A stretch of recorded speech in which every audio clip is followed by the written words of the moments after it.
mercado de trabalho e a população idosa no DF.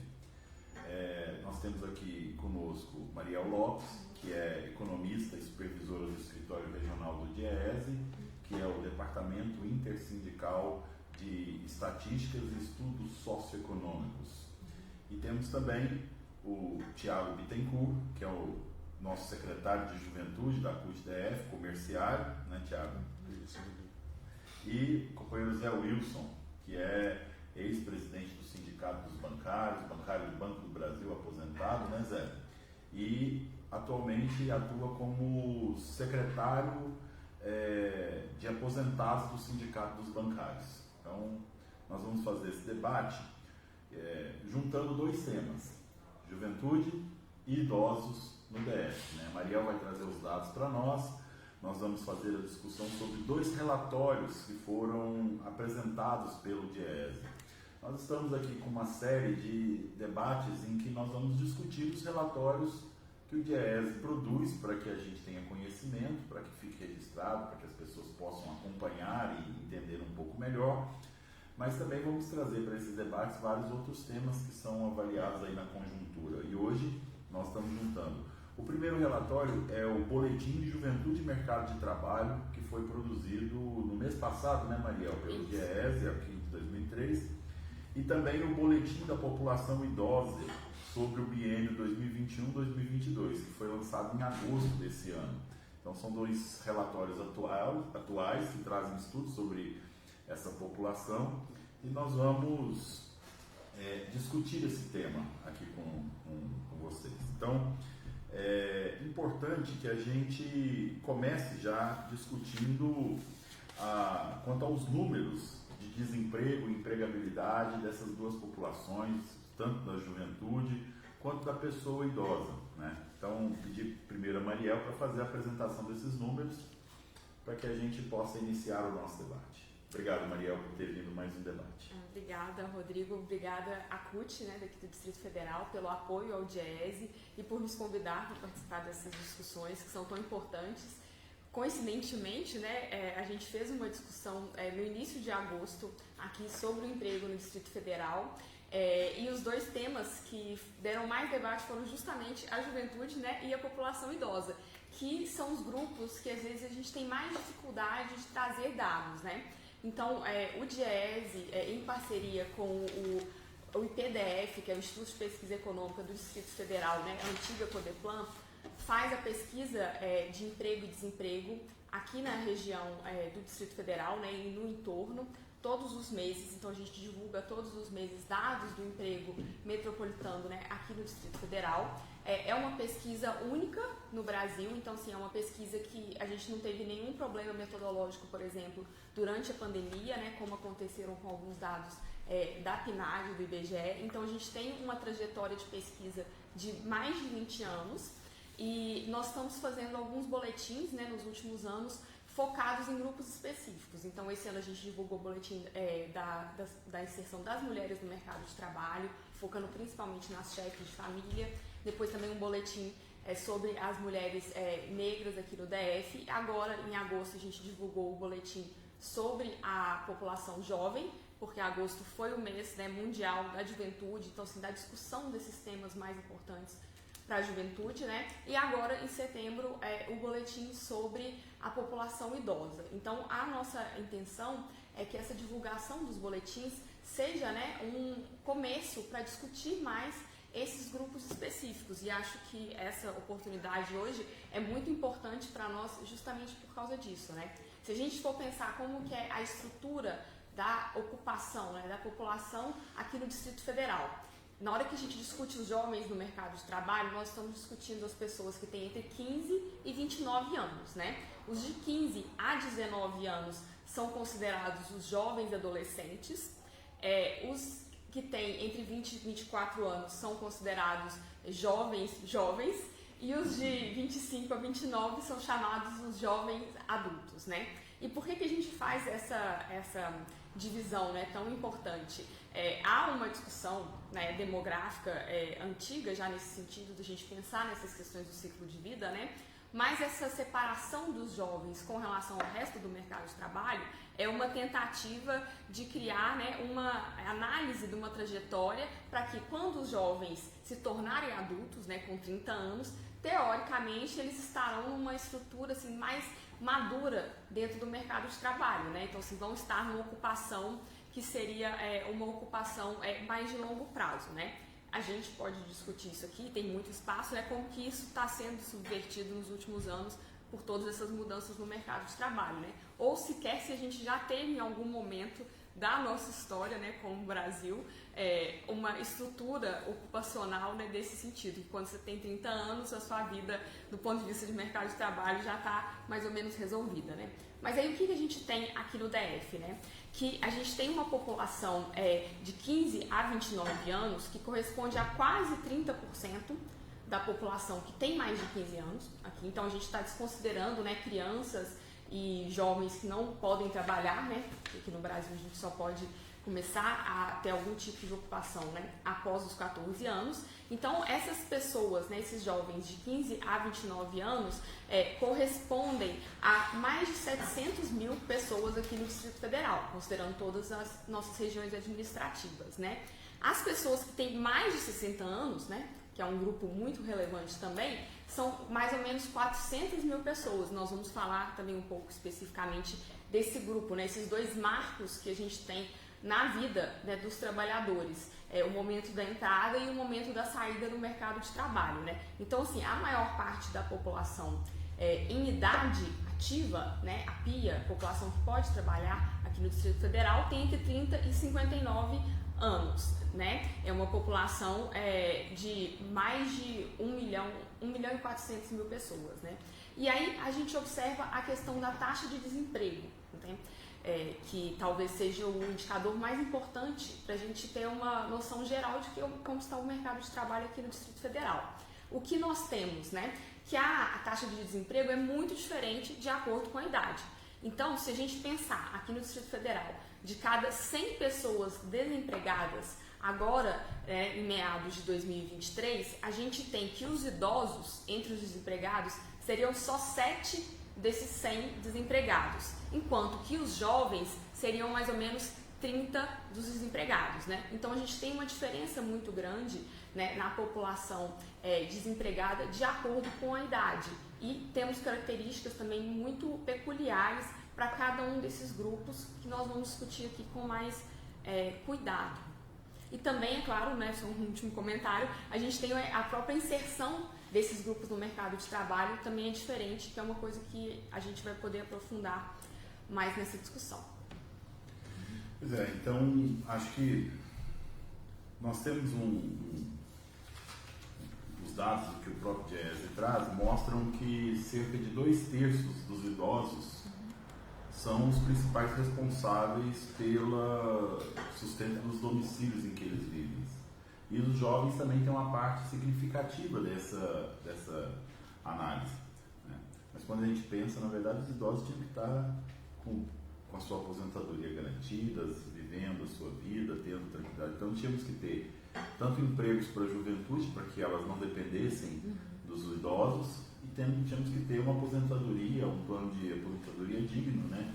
Porque muitas vezes a busca por outro emprego da população idosa é pela queda na renda, né? Então, queria passar primeiro o nosso companheiro Zé Wilson, fazer os comentários sobre esses dados, né, de como a população idosa acaba sendo a responsável pelo sustento da família. Bom dia a todos e todas. Agradecer aqui ao nosso presidente, Rodrigo Rodrigues, pelo convite, pela iniciativa importante. A gente saudar a Mariel, saudar o meu jovem. Eu costumo dizer que eu sou jovem há mais tempo, né? Mas nosso companheiro Tiago aqui está na luta. É bom ver a juventude na luta com a gente, né, Rodrigo? Mas dizer que a população idosa, ela vem sofrendo uma transformação muito grande, principalmente nos últimos 20, 30 anos, né? Nós éramos lá em 2010 cerca de Deixa eu ver minha colinha aqui. Cerca em 1980, a média da população era de 20 anos. Em 1935, pulou para 39,9 anos. E a estimativa para 1950 é de 46 anos, a idade média da população brasileira. Então isso mostra o quanto o avanço tecnológico, o avanço da medicina, nas ciências, tem favorecido o envelhecimento, e que a gente quer que seja um envelhecimento saudável, ativo e proativo. Então, quando a gente olha esses números, a gente vê que a população brasileira, até como reflexo das condições socioeconômicas, de mercado de trabalho, e aí, muitas vezes, o trabalho do idoso é visto como uma concorrência no mercado de trabalho para a juventude, e não é isso. Esses dados trazem que nós, idosos, ainda somos mantenedores de muitas famílias no Brasil, e gostaríamos até de estar curtindo a nossa aposentadoria, viajando, passeando. Então, é importante que a gente tenha esse olhar e que o próprio Estado tenha esse olhar para essa população. Em 2019, a lei alterou, acho as estatísticas, né? Nós vamos ter que ver, que em 2019 a lei alterou a idade, o conceito do idoso de 60 anos para 65 anos. E junto com isso vem reforma de previdência, né, de aposentadoria, e todo o reflexo. Mas nós idosos, hoje eu estou com 69 anos, hoje eu sou idoso.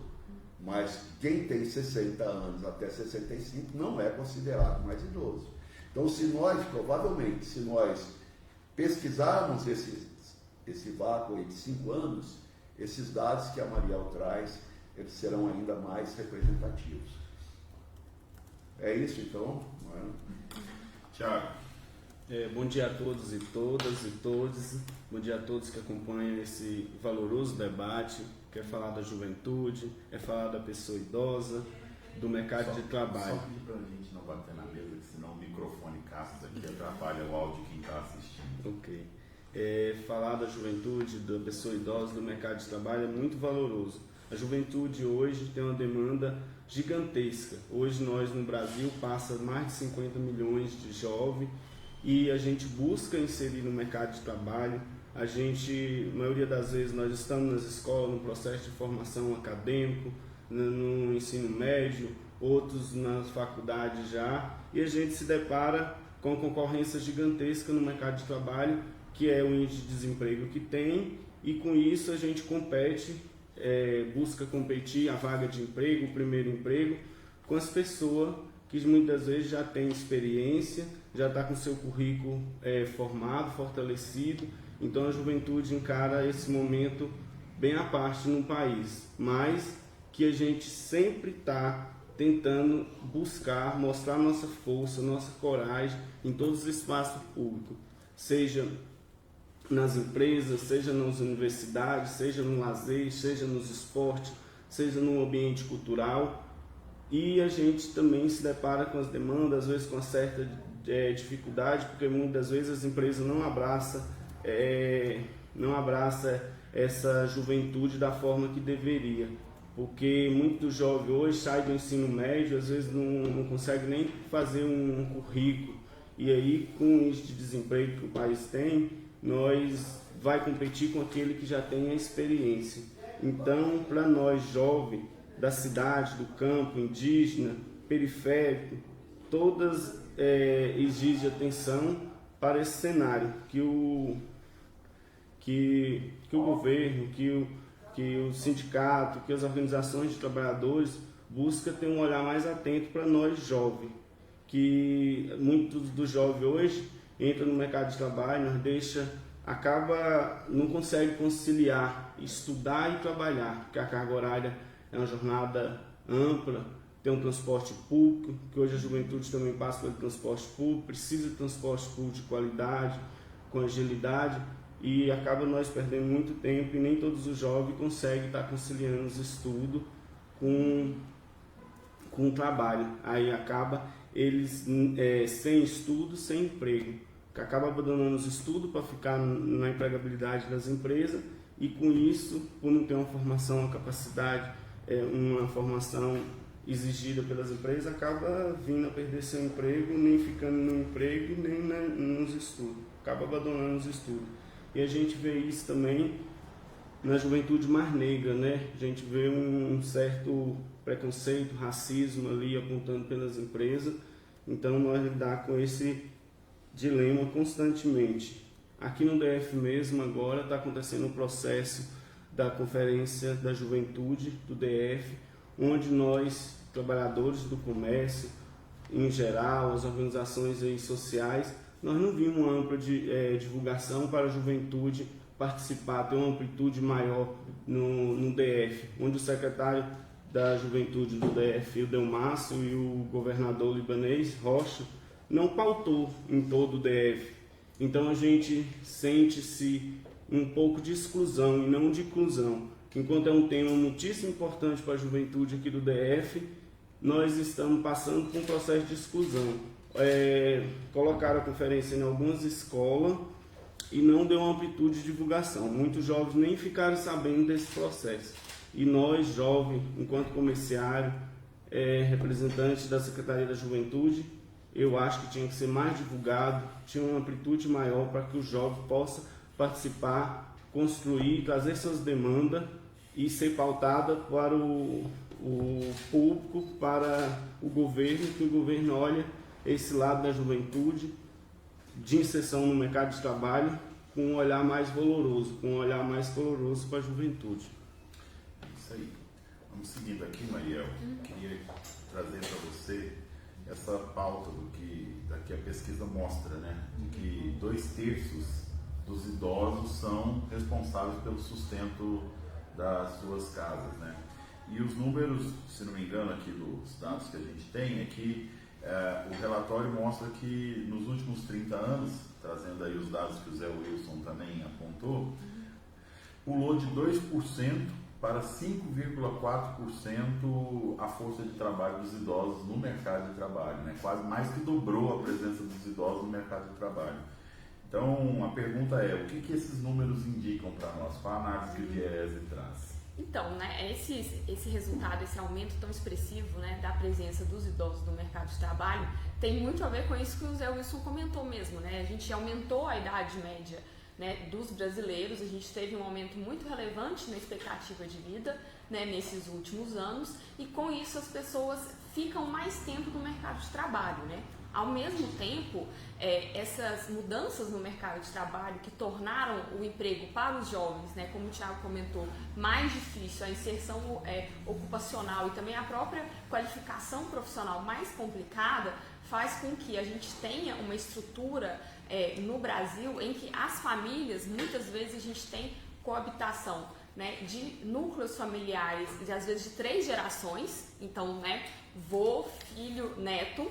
E essas 3 gerações muitas vezes estão em idade para trabalhar, então você já tem um neto com mais de 15 anos, muitas vezes procurando emprego, ou estudando, ou às vezes, né, trabalhando, e um idoso que é aquela pessoa que muitas vezes recebe uma aposentadoria arcando com todas as despesas fixas, né, de um domicílio. Isso a gente é uma questão bem interessante no Brasil, que tem a ver com várias questões do modelo de assistência social que a gente tem aqui no Brasil, né? Como a gente tem o benefício de prestação continuada, né, desde 1991, 92, não lembro exatamente o ano, a gente faz uma discussão no Brasil sobre a pobreza, e uma discussão interessante mostra que no Brasil a pobreza é infantil e jovem. Por quê? A gente não tem taxas elevadas de pobreza quando a gente compara com outros países daqui da América Latina e países de renda média, porque aqui no Brasil os idosos muitas vezes têm aposentadoria, e os que não têm aposentadoria, em grande parte, têm um apoio, né, das políticas assistenciais do Estado. né? Exatamente, através do BPC. E o próprio fato, né, da aposentadoria brasileira ser vinculada ao salário mínimo, né? Então, assim, isso garante um poder de compra, né, mínimo da aposentadoria brasileira, né? Mas aí o que acontece, né? A gente teve esse aumento muito expressivo das pessoas de mais de 60 anos no mercado de trabalho, né? Como o Zé Wilson comentou mesmo, hoje em dia a gente não considera mais que uma pessoa que tem mais de 60 anos é um idoso, né? Que ela tem que se aposentar, esse tipo de coisa, né? Passa a ser 65 anos, né? E aí começa uma discussão que já está acontecendo em alguns outros países em que a população idosa já está superior a 25% da população total, que é 65 anos é uma idade adequada? Será que a gente não tem que discutir, né, aumentar essa idade? Mas ao mesmo tempo nós temos que lidar com as questões da própria capacidade, né, de se dedicar ao mercado de trabalho, né? Então, os idosos, a população está vivendo mais, a gente tem expectativas de vida atualmente no Brasil e aqui no DF é uma das maiores, né, do país, as expectativas de vida tanto de homens quanto de mulheres próximos de 80 anos, mas ao mesmo tempo a gente tem uma discussão mais complexa que é dessa própria capacidade laboral, né? As pessoas estão envelhecendo, mas elas têm capacidade de continuar trabalhando, né? E outra coisa, por que elas vão continuar trabalhando? Será que é porque tem essa necessidade, né? Como eu comentei esse fato, e você também falou, né, Zé Wilson, das pessoas trabalharem, os idosos trabalharem, continuarem às vezes mantendo, né, os filhos, o neto, às vezes não paga todas as contas, mas a aposentadoria do idoso ou o salário é essencial para pagar às vezes a faculdade ou a escola, né, ou algum curso, né, nesse meio tempo, e aí isso se condiz com essa discussão da inserção dos jovens no mercado de trabalho, porque a gente vê que esse modelo de estruturação, que a partir dos 30 anos você tem uma estabilidade no mercado de trabalho, não condiz com o que a gente está vendo na realidade. Se a gente não tivesse uma geração de pessoas no Brasil, atualmente, né, de mais de 60 anos, que trabalha e que tem renda, além da renda do trabalho, a gente teria uma situação das populações mais jovens e das populações, né, de todas as idades que dependem dos outros, muito mais complicada do ponto de vista da pobreza, né? As aposentadorias e o próprio sistema, né, brasileiro de assistência social é essencial para a gente discutir a diminuição da pobreza no Brasil, né? E aí, como que esses idosos estão no mercado de trabalho aqui no Distrito Federal? É bem interessante que na hora que a gente observa os dados, porque a gente vê que mais ou menos a maior parte dos idosos ocupados aqui em Brasília estão trabalhando como autônomos, que já é uma coisa também bem complexa, porque nem sempre os autônomos contribuem para a Previdência, né? Então, se não tem a proteção social adequada, né? Então, se tem um afastamento, necessidade de afastamento, às vezes por adoecimento ou acidente no trabalho, né? Os autônomos nem sempre estão protegidos, né? Não tem carteira assinada e aí não pode se afastar pelo INSS. Isso complica mais a situação dessas pessoas no mercado de trabalho, né? E é interessante que aqui em Brasília a gente estava observando uma coisa que é um pouco diferente do resto do país, é que a gente tem um percentual relevante de pessoas de mais de 60 anos que trabalham no setor de construção civil, aqui no DF, uma taxa maior do que a média nacional, né? E o setor de construção civil é um setor que é predominantemente ocupado por homens, né? Então, assim, é uma coisa, dá pra gente fazer uma outra live só para discutir esse assunto, né? Porque, assim, vão abrindo muitos parênteses, né? Mas, assim, é uma questão muito complexa porque construção civil é um setor que exige muito fisicamente, né, do trabalhador. Então, se a gente vê um trabalhador que está de mais de 60 anos, está no setor de construção civil, ele está num emprego protegido, né? Como eu comentei aqui, 30% dos idosos que trabalham são autônomos, então nem sempre estão no emprego protegido, não tem às vezes equipamento de proteção individual, né? É um setor que tem uma taxa de acidentes muito elevada, né? Mas ao mesmo tempo também é um setor que tem um dinamismo muito grande e que tem uma importância muito grande no mercado de trabalho daqui do DF, né? Como um dos principais empregadores. Então, assim, é um setor que emprega muito e por isso também emprega muitos dos idosos, né? E aí, na hora que a gente observa do ponto de vista dos jovens, por exemplo, a gente já vê uma situação muito complexa também, porque a gente tem os jovens, um percentual grande de jovens autônomos, né, também, mas eles são autônomos, muitas vezes trabalhando no setor de serviços, em ocupações que não duram muito tempo. Então, é até uma tendência, na verdade, positiva que tem acontecido, que a gente tem visto os jovens ficando mais tempo no mesmo serviço quando eles são autônomos. A questão eles estão ficando nesse mesmo serviço porque eles não estão conseguindo nada melhor? Ou eles estão ficando nesse mesmo serviço porque eles estão recebendo um salário mais alto? Né? É uma questão que a gente tem que é bem complicada. Né? A gente tem aqui no Distrito Federal, né, que os jovens autônomos eles têm uma proporção de mais ou menos quase 15%, né, de todos os ocupados. Então é quase 50 mil pessoas. Você tem que pensar políticas públicas, né? O Thiago mesmo comentou isso, a dificuldade, né, essa interlocução e essa criação de políticas públicas específicas para esse grupo, que é um grupo muito grande no mercado de trabalho. Falando sobre a questão do trabalho autônomo, né, como você falou, 31% dos idosos que estão no mercado de trabalho são autônomos, mas quando a gente fala de autônomo, a gente pensa logo na juventude, né, que está no trabalho por aplicativo, né, que é a coisa mais expressiva. E esses dois grupos, quando estão no trabalho autônomo, exatamente, abrem um furo na questão previdenciária, né, na questão da própria aposentadoria.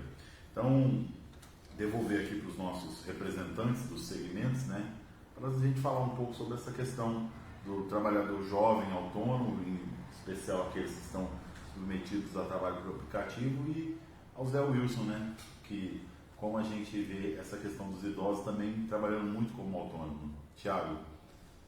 Então, o jovem hoje no mercado de trabalho, com raras exceções, trabalha sem registro, é um emprego vulnerável, precarizado, sem perspectiva de aposentadoria, mas muitas vezes é porque ele entra ali, vai ficando, vê que a empregabilidade está difícil, a fila pela vaga de currículo é grande, várias pessoas competindo na mesma vaga de emprego, e acaba que ali é uma forma dele ir segurando o ganha-pão para ajudar no sustento da família, da mãe, dos irmãos, do próprio pai. A aposentadoria é uma coisa muito distante para o jovem, que quando começa a trabalhar já na situação precária, ele não pensa na aposentadoria, ele logo pergunta por que eu vou contribuir se não vou me aposentar. Ainda mais pós a reforma da Previdência, que teve alteração, aumentou ainda mais o tempo para o trabalhador brasileiro, a trabalhadora, a dona de casa se aposentar, fica cada vez mais distante.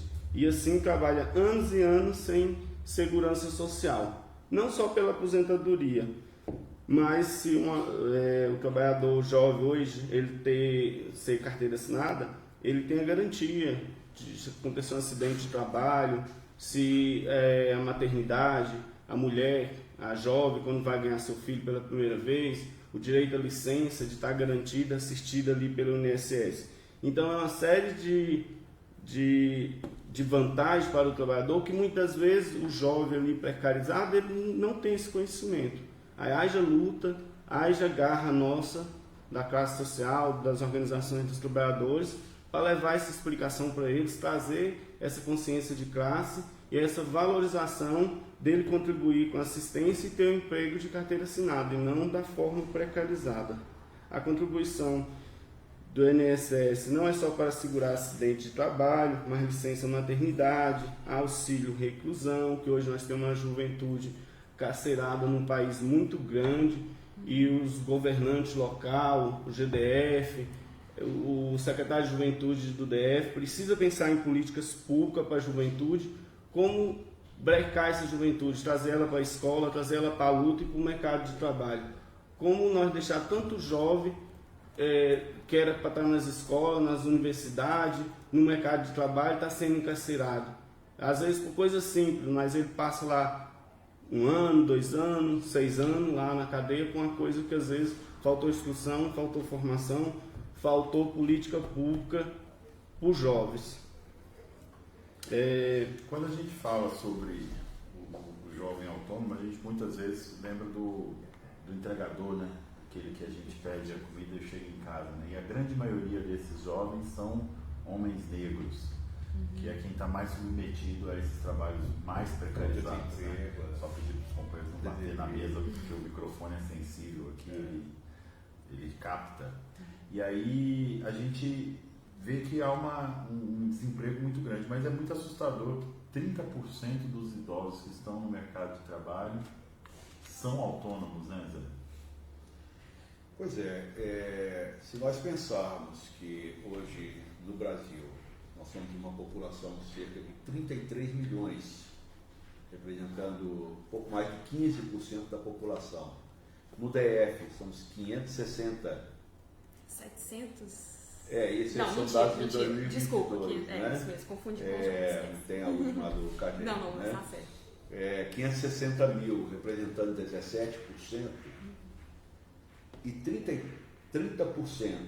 né, está na ativa e na, que eu diria mais do que autônomo, eu diria na informalidade. Na informalidade. Né? Então, autônomo é um jeito bonito de falar. Jeito bonito de falar. Informal e sem direito. Estão na informalidade, sem direitos. Se nós olharmos hoje, por exemplo, os motoristas, né, de aplicativo, uma estatística do olhômetro da experiência que a gente vê do dia a dia, a maioria é de população jovem. Uhum. Mas se nós olharmos os taxistas formais, a maioria é de idosos. Exatamente.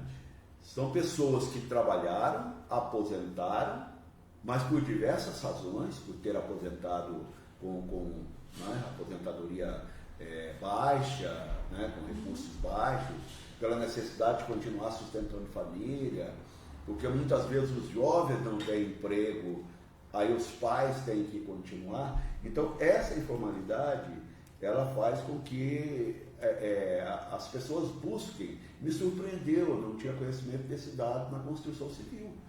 Porque imagine pessoas com 60, 65 anos trabalhando numa profissão que é pesada, que é braçal, na maioria das vezes, na maioria das tarefas. Então, isso eu diria que é preocupante, companheiro Rodrigo. Né? Que é mais uma coisa que nós da Central, que nós do movimento social, do movimento sindical, precisamos olhar. Né?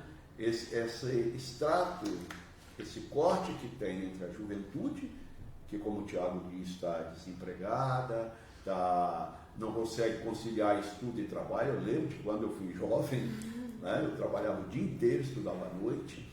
Depois eu passei a estudar durante o dia, né, fazer meu curso na UNB, mas trabalhava à noite.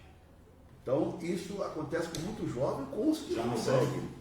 Já no banco. Compensando cheque. Lá no Banco do Brasil, compensando cheque, exatamente. Né? Então, eu acho assim, muito bom que a gente faça esse debate olhando esse extrato do setor, do segmento de idosos. Tá? E esse recorte do autônomo, da informalidade, também nos preocupa mais, porque o idoso já não tem tanta saúde.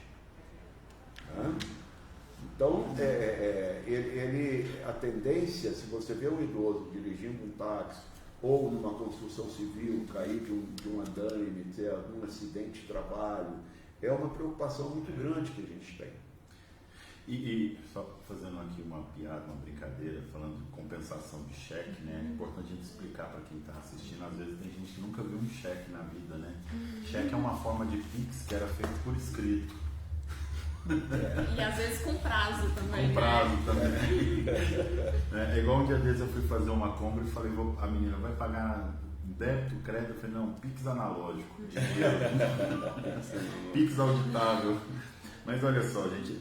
Mas assim, só fazendo aqui complementando, a gente sabe que tem muito trabalhador autônomo, né, que é uma opção, muitos profissionais liberais, como são chamados, engenheiros, advogados, mas a gente está falando muitas vezes do autônomo, principalmente quando a gente coloca nesses dados de juventude ou população idosa, aquela senhora que começou a vender Natura, Avon e outros produtos assim, nas escolas. Eu que sou professor, nas mesas das salas dos professores, sempre uma revista, e é sempre uma senhora que está ali complementando a renda, né?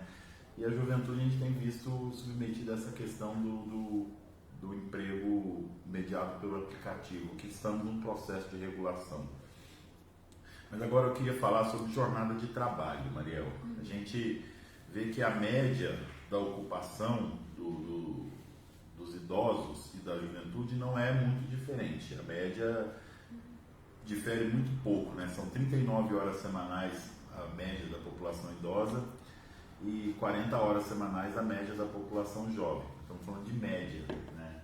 Significa que tem gente trabalhando muito mais e outros conseguindo trabalhar um pouco menos. Então, mas por isso que chegamos nessa média. Mas a grande maioria está numa jornada de semana completa, né? Digamos assim. Então, queria que a Mariel comentasse sobre essa realidade na jornada de trabalho, se há em outros estados esses números também são assim também.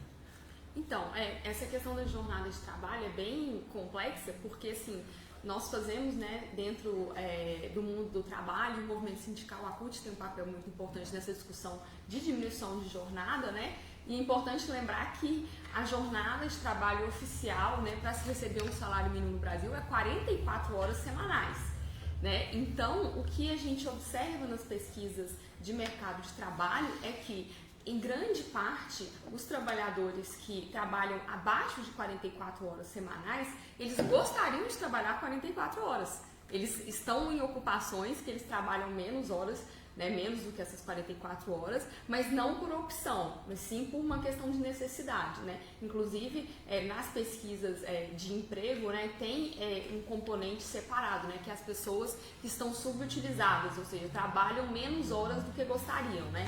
Então, assim, tem muita gente que é, às vezes, contratada num regime de 30 horas, né? E aí você tem o salário mínimo por hora, mas na hora que você vai juntar o salário, né, no final do mês, não vai chegar aos R$ 1.320, justamente porque você não trabalhou as 44 horas, né? Então, a gente tem, ao mesmo tempo, a discussão de diminuição de jornada que tem acontecido no mundo do trabalho em todos os países, né? Da gente discutir como que a jornada de trabalho, uma jornada de trabalho de 44 horas semanais é muito extenuante, né? Sobra muito pouco tempo para o trabalhador ter seu lazer, né? Ter seu descanso, ficar com a família, né?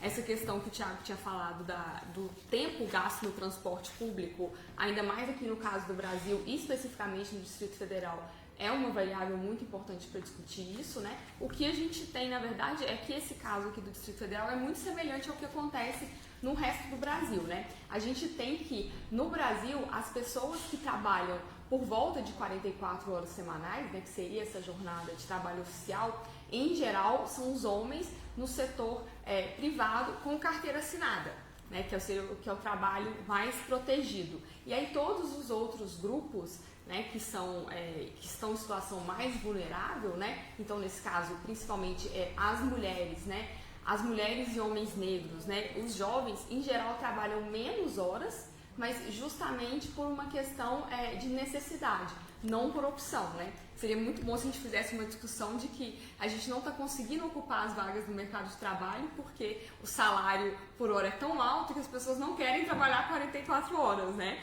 Então, por exemplo, no setor de comércio, principalmente, que funciona de segunda a sábado, segunda a domingo, né? É muito complicado você conseguir uma jornada que seja, né, muito baixa. Então, se todo mundo trabalha às 44 horas, se tiver a opção de fazer hora extra, faz também, né? Justamente porque o rendimento médio do trabalho é muito baixo, né? E aí aqui no DF mesmo, a gente observou, né, no caso dos jovens especificamente, entre 2021 e 2022, um aumento nas horas trabalhadas, né, de 37 para 39 horas semanais, né, e também um aumento do rendimento, né, da renda do trabalho condizente com esse aumento de horas. E é por isso que a gente observa, né, que os jovens estão querendo trabalhar mais, justamente porque é a única maneira de conseguir, né, um salário mais elevado, né. E aí no caso dos idosos é a mesma coisa, né, a gente tem que a maior parte dos idosos aqui no Distrito Federal não trabalha mais, né, então assim, são inativos, recebem aposentadoria e tudo mais. Mas os que trabalham, né, que estão inseridos no mercado de trabalho, têm essa necessidade também ainda de manter jornadas de trabalho muito extensivas, né? Então mais próximas da jornada de trabalho oficial, que a gente sabe que infelizmente ela é mínima, né? Quem dera que ela fosse a máxima, né? Eu confesso que eu invejo o ânimo do Zé Wilson. Aos 69 anos, acorda às 7 horas da manhã para a gente estender faixa na frente do Banco Central, está todo sábado na feira da Ponta Norte cuidando da banquinha lá do PT, que ele é presidente do PT do Plano Piloto. Eu admiro o ânimo, mas quando eu chegar aos 69 anos eu quero estar em casa cuidando das minhas plantas. A gente não quer envelhecer, né? Mas Wilson, mas assim, falando sobre população idosa no mercado de trabalho, né, que trabalha igual um trabalhador à média geral. E um dos debates nossos do movimento sindical, e você acompanhou muito bem isso na sua trajetória, é a redução da jornada de trabalho. Acho que o ideal seria o idoso não precisar trabalhar, sim, mas estando trabalhando, acho que a redução da jornada de trabalho para a população idosa é uma pauta importantíssima também, né? Sem dúvida. Hoje a população idosa no mundo já supera 2 bilhões de pessoas. E no Brasil, 55% dos idosos são mulheres. Tá? São mulheres. Tá? Então, imagina, você citou aí a informalidade, vendedores da Avon, vendedores de roupa, hoje se usa muito isso pela própria internet, né? Propiciou essa oportunidade de você fazer anúncios e tudo, e contatos pela internet. Mas dos que estão trabalhando, digamos, na formalidade, com jornada de trabalho, eu diria que a luta pela redução da jornada de trabalho é uma luta geral, porque ela impacta todos os segmentos, independente da questão da idade, né? Essa luta ela vem no sentido de gerar mais vagas no mercado de trabalho e, de outro lado, de melhorar a qualidade de vida do trabalhador. Então, ela se aplica a todos, né? Ao jovem, a todos que estejam no mercado de trabalho, ao idoso que esteja no mercado de trabalho. Para nós idosos, você ter uma redução da jornada de trabalho, eu diria que ainda melhor, porque nós que já trabalhamos tantos anos, tantas décadas, não é? Já não temos a energia que tínhamos. Você dedicar 4 horas do teu trabalho, do teu dia, para trabalhar, resta pouco tempo para você ter o seu lazer, para você ter o seu hobby, né? Que, aliás, é outra coisa. Tem muita gente que ao aposentar, vai se dedicar àquele sonho que não realizou, seja escrever um livro, seja ter um hobby qualquer. A minha esposa aposentou e hoje ela mexe com bordados, com coisa que ela adora fazer, né? Está naquele grupo Linha da Resistência, né? Então, o importante é você procurar se realizar. É você, se a gente não focar tanto na necessidade, mas na realização possível de sonhos que você não conseguiu realizar. E a jornada de trabalho, ela vai te propiciar isso. Vai fazer com que você consiga trabalhar, continuar sendo ativo, produtivo, se sentir útil à sociedade, mas ao mesmo tempo conseguir se dedicar a fazer um outro curso, quem sabe, a fazer uma outra coisa. Então, eu acho que é uma luta comum à classe trabalhadora e inserido aí nós, idosos, que continuamos na vida laboral. Agora, falar sobre juventude e educação, né? Porque 24% dos jovens, e aí estamos falando de 15 a 29 anos, só estudam, né? Só 24% desses jovens se dedicam exclusivamente ao estudo. Então, de cada 4 jovens, apenas um tem essa possibilidade de só se dedicar. Os outros demais, ou tem que dividir seu tempo entre o estudo e trabalho, ou apenas trabalho, não tem condição de estudar, ou não tiveram acesso ao estudo e nem estão procurando emprego, são chamados desalentados, né? E isso gera um problema para o mundo, né? Para o futuro do mundo do trabalho. Então, se pedir para a Maria destrinchar esses números, depois a gente passa para o Thiago fazer seus comentários. Então é bem complicado isso, né? Assim, a questão do jovem talvez seja a mais complexa para a gente lidar, justamente porque essas mudanças no mercado de trabalho vão acontecendo ao mesmo tempo que a gente tem esse envelhecimento da população, né? Então, assim, se a gente não tivesse nenhuma mudança do ponto de vista de precarização do mercado de trabalho, a gente já ia ter que discutir um pouco, né, essa diminuição da base, né, da pirâmide, da quantidade de jovens que a gente tem para financiar a nossa previdência, né? Se a gente for pensar que está todo mundo bonitinho no mercado de trabalho, com carteira assinada, um mundo ideal, né? A gente já ia ter que discutir isso. Aí a gente tem a situação mais complexa, né? Como foi falado aqui, a gente tem esses jovens trabalhando muitas vezes, né, em ocupações muito precárias. A gente tem, né, que 24% somente dos jovens até 29 anos estão só estudando, né? Então, se nós formos pensar, né, como que há uma relação direta, né, entre a renda, né, e a educação formal, né, a gente vê que isso já dá um grande problema para os jovens, né, porque se eles não estão conseguindo se dedicar, né, aos estudos nesse momento em que eles estão entrando no mercado de trabalho, dificilmente, né, como o Zé Wilson falou, depois que está trabalhando, né, constitui família, fica o dia inteiro no trânsito, é muito complicado você ainda estudar, né? Então, assim, é mais difícil fazer isso depois que você passa a ser jovem há mais tempo, né, depois dos 30 anos, né? Então, o que a gente vê aqui no caso do Distrito Federal? A gente tem essa população de 15 a 29 anos, como eu comentei no início do programa, são mais ou menos 700 mil jovens, né? E a gente tem que 35%, que seriam quase 250 mil desses jovens, estão trabalhando, mas não estão estudando.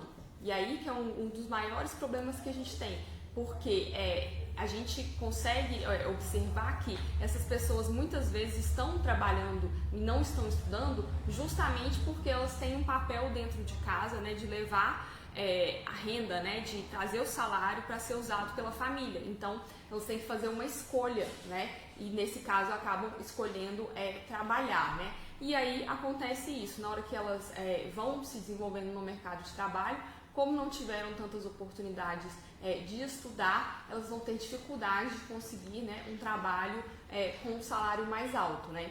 A gente teve a pandemia que piorou muito essa situação, né, porque no caso, né, da educação brasileira em todos os níveis, os estudantes sofreram muito, né?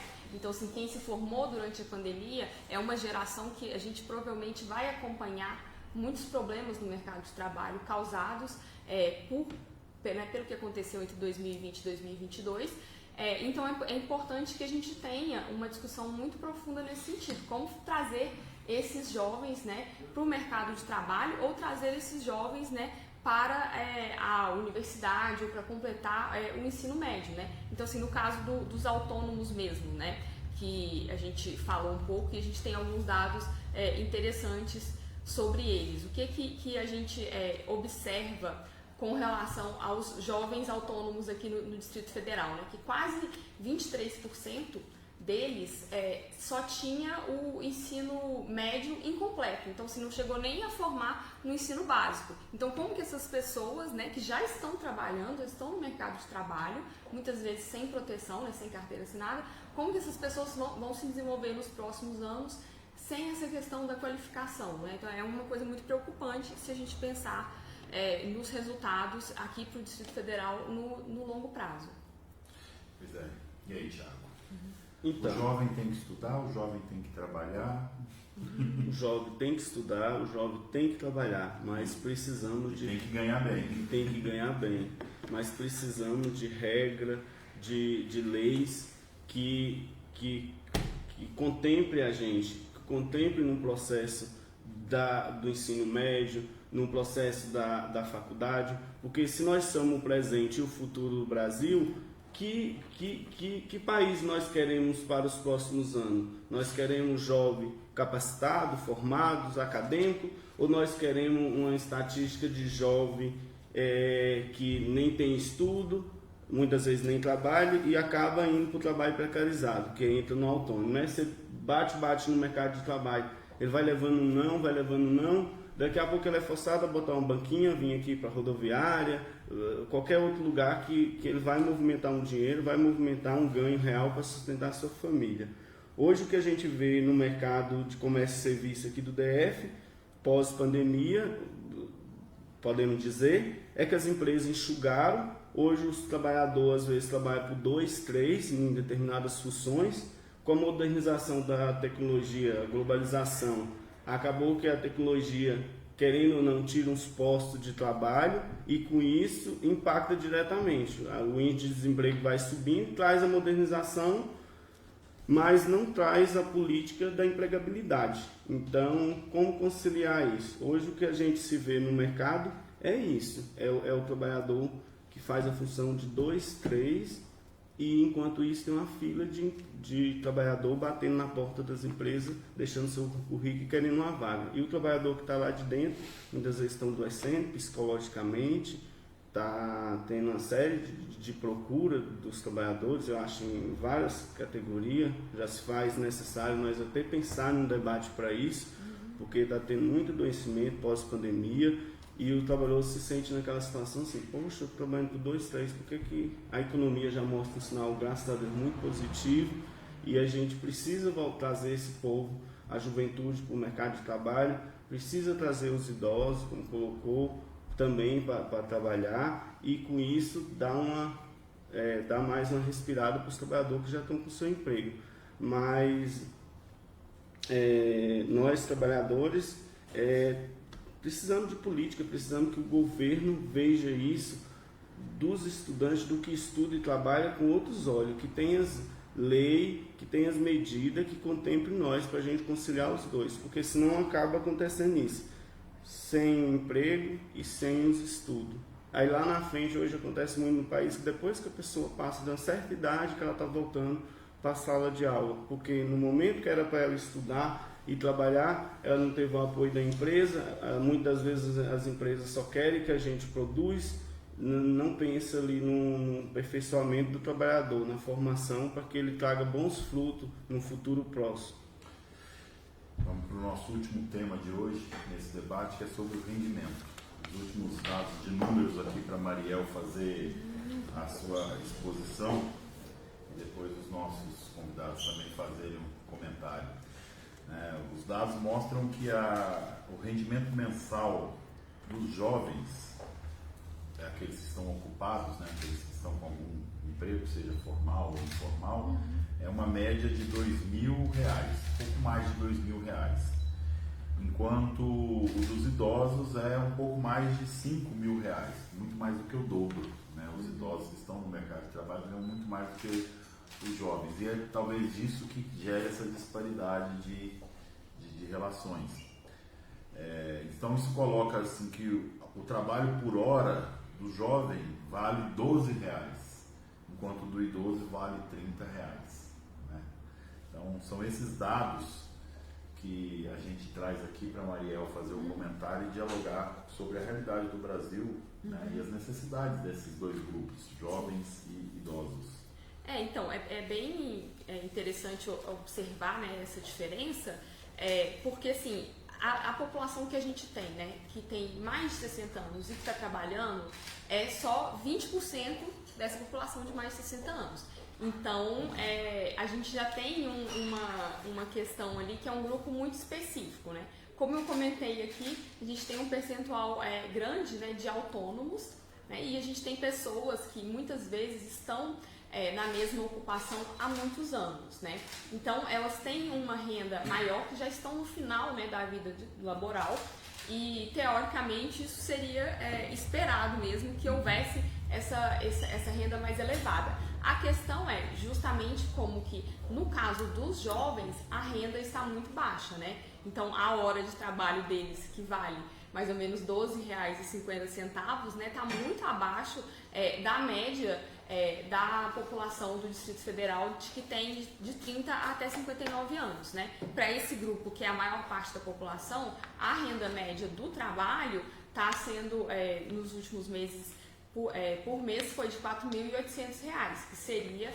28 por hora, né? Aqui no Distrito Federal a gente tem uma diferença de estrutura ocupacional no mercado de trabalho com relação às outras cidades brasileiras, porque a gente tem uma presença muito grande, né, do setor público.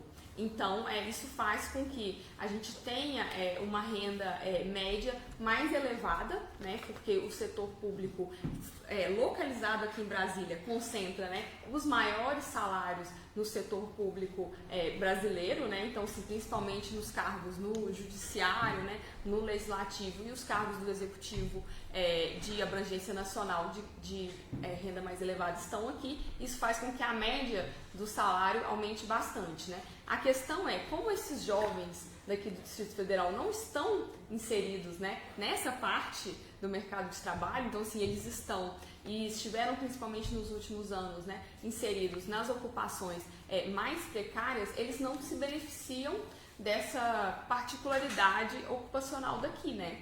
E aí, nesse início de 2023, a gente tem observado, e ao longo dos próximos meses vai ser possível fazer algumas análises mais profundas, que houve uma grande criação de vagas, né, no mercado de trabalho aqui de Brasília, né, do Distrito Federal como um todo, focadas no setor público, né, da mudança da administração no governo federal, né, a própria mudança de mandato aqui no governo do Distrito Federal. Então, isso teve um impacto positivo no mercado de trabalho, né? E o que a gente gostaria que acontecesse é que isso se espalhasse em todo o mercado de trabalho, não fosse só para a administração pública direta, né? Para as pessoas que são de fato contratadas, né, pelo Estado, mas que isso reverbere, que a gente tenha, principalmente no setor de serviços, que emprega junto com o comércio mais de 70%, né, dos trabalhadores jovens aqui do DF, que a gente tenha um rendimento médio mais elevado, né? Isso que o Thiago comentou, né? Essa questão que os jovens estão trabalhando por muitos, né? Por 2, por 3. Ao mesmo tempo que isso acontece, a gente tem quase 85 mil jovens só aqui em Brasília que não estão estudando e estão procurando trabalho. Então, assim, estão tentando, né, fazer alguma coisa, mas não conseguem se inserir no mercado de trabalho. Então, é um percentual muito grande, se a gente for pensar, é um número maior do que da população de milhares de cidades brasileiras que está só procurando emprego e não está estudando ao mesmo tempo. Então, como que esse jovem vai entrar no mercado de trabalho? Normalmente, na hora que ele entra numa ocupação de salário bem mais baixo. É isso, gente. Vamos passar para os nossos convidados, comentar esses dados e fazer também suas considerações finais diante de tudo aquilo que nós debatemos aqui, apontando como o futuro, né? Como a gente vai organizar a luta das classes trabalhadoras, mas focado aqui no nosso debate, nos jovens e nos idosos. Passando primeiro para o Thiago. Eu gostaria que toda a sociedade como um todo prestasse muita atenção para a juventude. Nós somos o presente, nós seremos o futuro, nós seremos o Brasil de dias melhores. Que os sindicatos prestassem atenção na sua Secretaria de Juventude, se organizasse a juventude, que hoje a juventude se encontra em todos os espaços, que o governador, que o secretário de Juventude voltasse a atenção para a juventude, para a empregabilidade, para criar mecanismos de empregabilidade, que o sindicato prestasse atenção nas convenções coletivas, criasse cláusula na convenção coletiva que contemple o trabalhador que trabalha e estuda, que contemple aquele trabalhador, o jovem que é um trabalhador, querendo ou não, que contemple com cláusula positiva para garantir ele o emprego, a permanência dele no emprego e garantir os estudos ao mesmo tempo.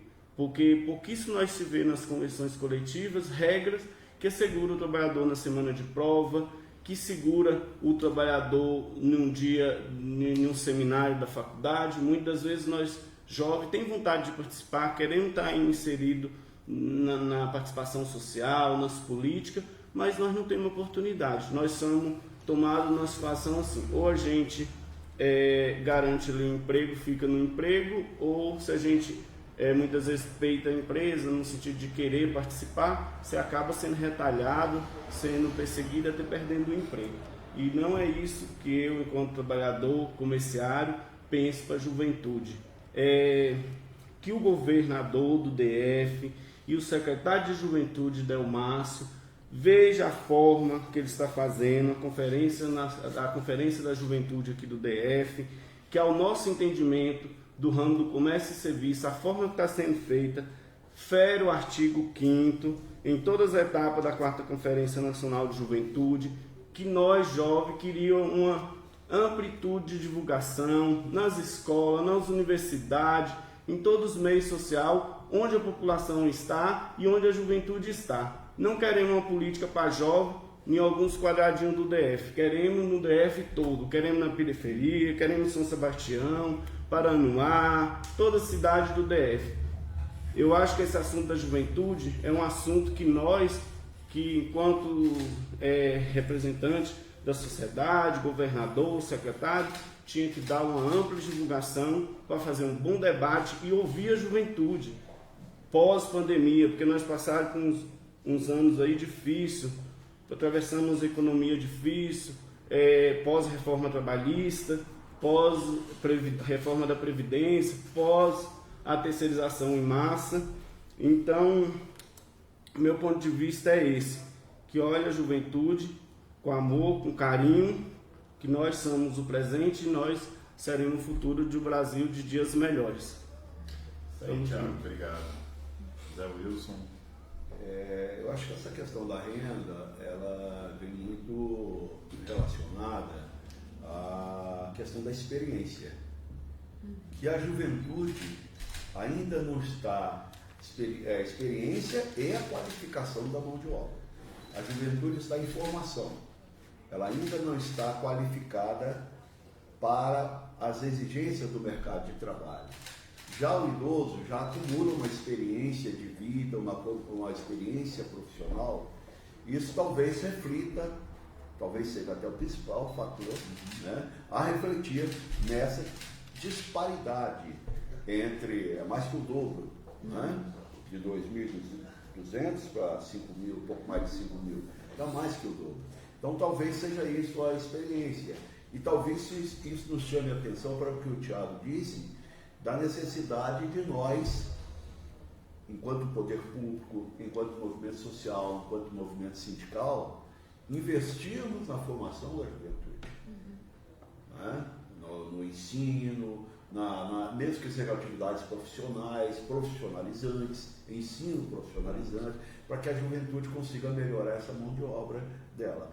Para nós idosos, não é para o padrão do nosso país, de um país em desenvolvimento, não é uma renda, digamos, a se ignorar, a desconsiderar, né? É uma renda média, inclusive, elevada para padrões de outros países. Mas nós queremos melhorar a nossa condição de trabalho, nós queremos melhorar a nossa qualidade de vida, nós queremos ter futuro. Pode parecer estranho, né, um idoso falar em futuro, mas visão de futuro, que visão nós idosos temos para o nosso futuro? Porque nós temos futuro. Nós temos futuro na vida laboral, nós temos futuro na vida familiar, pessoal, né? Então, temos que ter esse anseio e essa visão para nos mantermos vivos, ativos e produtivos. Nós temos exemplos, não é, gente? Nós temos um velhinho que esse mês vai completar 78 anos e que está presidindo o nosso país. Essencial. Essencial para o povo brasileiro ter hoje um idoso na presidência da República, com a experiência que ele tem, com a sensibilidade que ele tem, né? Então, parabenizar já, né, os idosos na pessoa do nosso presidente, parabenizar mais uma vez a CUT, agradecer o convite, aos internautas que nos acompanham, né, e dizer que nós estamos na luta. E somos idosos, mas não somos inativos, inoperantes, estamos vivos, produzindo e passando a nossa experiência com essa galera. Muito legal. Mais uma vez agradecer a presença aqui, abrir o espaço para você fazer suas considerações, divulgação do DIEESE, que eu sempre acho importante fazer a venda do peixe. Exatamente. Antes da gente estava comentando aqui, né, eu queria em primeiro lugar agradecer o convite, porque eu acho que essa discussão foi muito interessante e ficaram várias possibilidades, né, de outras discussões que surgem a partir do que a gente falou aqui, né, principalmente do que eu escutei aqui do Zé Wilson e do Thiago.